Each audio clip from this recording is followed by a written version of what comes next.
Hey guys, welcome back to the channel. In this tech tutorial video we're going to show you how you can insert images and photos into your website projects you create and edit on Framer in 2026. So let us dive into this. So guys, navigate to your account on Framer, select your workspace in the top left, click into all projects and choose the given website project by left clicking into it to get redirected to the website editor here. Click into pages.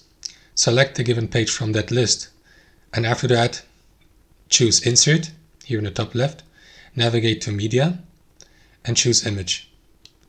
Drag it onto your page, position it where you want to position it, and then double click into it, and here you will see this panel, choose image. So click into it, locate the file on your device, upload it, and you will see the preview here.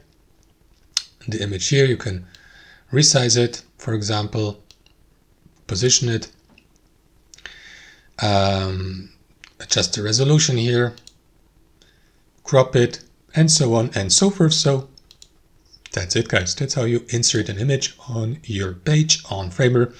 Thanks for watching, hope you enjoyed it, got some value from it, and we'll catch you later.